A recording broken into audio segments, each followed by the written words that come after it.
Kemudian bau di dalam kandang itu akan sedikit ternetralisir kalau misalkan kita.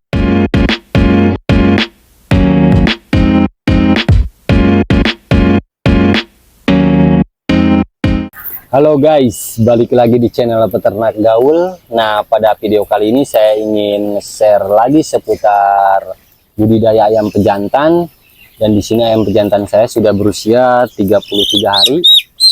Alhamdulillah, setelah kemarin ada sedikit gejala koksi ataupun sakit lah, kena virus dikit-dikit, sekarang sudah mulai sembuh, sudah mulai membaik gitu. Dan buat kalian yang baru mampir, jangan lupa untuk dukung channel Peternak Gaul dengan klik tombol subscribe dulu, oke? Dan bila ada pertanyaan seputar ayam pejantan, kalian bisa komen di kolom komentar. Nah, jadi dalam video ini saya ingin membagikan tips ataupun triks. Jadi pasca lepas masa brooding, apa sih yang harus kita lakukan? Nah guys, jadi buat kalian yang harus pertama kali dilakukan setelah masa brooding lepas, itu yang paling utama adalah sanitasi, sirkulasi udara, dan juga pemberian beberapa vitamin ataupun obat untuk pencegahan. Beda halnya kalau misalkan ayam kalian sakit, itu kalian bisa tinggalkan di kolom komentar untuk tanyakan kepada saya, mudah-mudahan saya bisa menjawab. Cuma kalau misalkan ayam kalian tidak ada kendala, kalian bisa fokuskan dalam sanitasi kandang supaya amoniak di dalam kandang itu tidak naik ya, ataupun suhu di dalam kandang itu pasti panas. Kemudian bau di dalam kandang itu akan sedikit ternetralisir kalau misalkan kita rutin sanitasi kandang seminggu sekali ataupun 3 hari sekali. Kemudian jangan lupa untuk sirkulasi udara. Nah, seperti yang ada di video ini, itu salah satu masuknya angin tuh dari sana, kemudian keluar anginnya tuh dari pintu depan, dari sana. Nah, usahakan di dalam kandang itu sirkulasi udara itu harus masuk dan keluar ya. Jangan sampai gak ada angin yang masuk, karena itu bisa menyebabkan kurang pertumbuhan untuk ayam gitu. Soalnya ayam kalau usia 30 hari sampai dengan panen, khusus di siang hari itu ayam tuh membutuhkan segar, apalagi di siang hari. Kecuali kalau di malam hari mereka hanya butuh kesegaran ya dikit-dikit lah. Soalnya kalau udah dewasa itu ya kayak manusia gitu. Dan kalian bisa lihat nih, ayam pejantan saya yang kemarin habis sakit, tapi sekarang alhamdulillah udah sehat lagi. Sampai tempat pakan aja dirusak. Emang sialan kau merusak tempat pakan. Nah, lanjut lagi ke pembahasan tips ayam pejantan setelah masa brooding. Selain yang tadi saya jelaskan kan sanitasi, terus sirkulasi udara juga harus masuk supaya segar. Selanjutnya adalah kapan kita harus mengganti si sekam ini nih. Ini kita harus rutin nih mengganti, tapi patokannya ada di pilingnya. Gak bisa dihitung kapan harus gantinya itu pakai hari. Gak bisa kita harus gantinya 7 hari sekali atau 10 hari sekali. Bisa aja si ayam itu mintanya misalkan 6 hari sekali atau 8 hari sekali. Jadi tergantung daripada si sekam ini. Kalau misalkan sekamnya udah coklat pekat gitu, nah itu kalian harus cepat ganti. Apalagi kalau misalkan di kandang itu udah kecium bau gitu, apalagi kalau amoniak udah kerasa gitu. Terus misalkan disemprot udah tidak mempan, nah kalian segera taburi, tapi jangan sampai ketebalan. Kalau misalkan kalian taburi sekam ketebalan, khusus untuk ayam pejantan, itu resikonya sangat-sangat tinggi ya. Itu bisa menyebabkan ayam pilek gitu. Soalnya saya sudah mengalami. Jadi nabur sekam, mentang-mentang banyak sekam, terus saya taburi sebanyak-banyaknya, akhirnya ayam saya terkenanya krek. Dan ujung-ujungnya setelah nyekrek koksi setelah koksi ya ayam jadi ringan gitu bobotnya. Makanya dalam penaburan sekam juga kalian harus perhatikan jangan sampai ketebelan. Yang penting secukupnya aja. Soalnya penaburan sekam ini yaitu untuk menghilangkan bau sebenarnya tuh.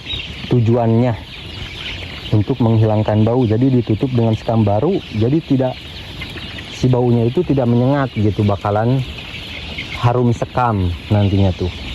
Beda halnya kalau misalkan kita ketebelan mentang-mentang banyak sekam, nah itu risikonya sangat tinggi. Saya tidak menyarankan untuk menaburi sekam baru ketebelan gitu. Kalian bisa cek di YouTube Peternak Gaul seputar penaburan sekam, di situ saya sudah share. Kalian tinggal cari-cari aja.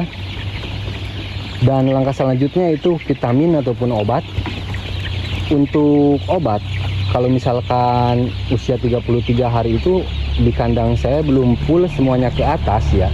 Jadi di sini saya baru menaikkan ke tahap atas, ini di atas nih itu baru 1.800. Nah, tinggal 900 ekoran lagi yang masih ada di bawah belum saya taikan karena emang kita di sini mainnya piling guys.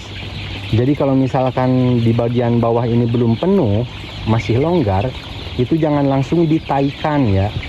Jadi kalau misalkan udah padat, nah baru ditaikan. Misalkan kita kira-kira misalkan kayak pertama kali saya naikin itu 700. Nah kondisi ayam di bawah tuh tidak padat, tidak juga longgar. 3 hari kemudian saya taikan lagi 1.000. Nah ayam kemudian pas tuh, tidak longgar, tidak padat juga. Jadi usahakan dalam penaikan ayam juga kalian jangan langsung semuanya. Misalkan nih 5.500 langsung kalian taikan misalkan 2.750. Nah itu saya tidak menyarankan. Kalau misalkan dalam penaikan ayam itu maksimal itu 3 kali ya, maksimal 3 kali penaikan. Jangan sampai kurang, jangan sampai lebih juga. Kalau kurang, kalau misalkan kalian kurang dari 3 kali, misalkan anggaplah 2 kali, itu bakalan kasihan yang bawah gitu. Soalnya mereka bakalan kedinginan pas malam hari. Beda halnya kalau kita misalkan nungtut gitu, tungtut beberapa ekor dulu gitu, beberapa ratus ekor dulu, itu yang bawah tidak akan kedinginan dan yang atas juga tidak akan kedinginan gitu. Soalnya pas gitu porsinya. Jadi usahakan dalam penaikan ayam itu usahakan 3 kali penaikan ayam. Jangan sampai hanya 1 kali langsung ditaikan semuanya, jangan. Apalagi kalau misalkan menaikannya itu 5 kali, itu jangan, takutnya ayam stres nanti. Nah jadi untuk vitamin kalau misalkan udah dinaikkan ke atas itu saya biasa menggunakan Vita Stress. Karena emang pergantian kandang ataupun pindah kandang itu harus diberikan vitamin yang namanya itu, saya biasa menggunakan Vita Stress. Cuma hari ini kalian bisa lihat di situ kuning, saya di sini menggunakan terapi karena emang kemarin ada sedikit gangguan ayam saya yang seperti saya share di video sebelumnya. Dan sekarang saya sedang melakukan pencegahan supaya ayam tidak terlalu tidak terlalu parah gitu, ataupun tidak terlalu parah penyakitnya. Cuma emang pada hari ini sih udah sembuh. Cuma di sini saya hanya bertujuan untuk pencegahan saja supaya ayam makin jos. Nah jadi mungkin itu aja seputar tips ayam pejantan setelah lepas masa brooding. Salah satunya sanitasi yang rutin, penaburan sekam, sirkulasi udara harus masuk, dan juga pelebaran yang jangan dilakukan sekali saja, tapi usahakan 3 kali penaikan supaya tidak menyebabkan ayam yang di bawah itu stres ataupun kedinginan. Seperti itu guys. Kalau misalkan ada kekurangan kata mohon maaf. Jangan lupa dukung channel Peternak Gaul dengan klik tombol subscribe. Assalamualaikum warahmatullahi wabarakatuh.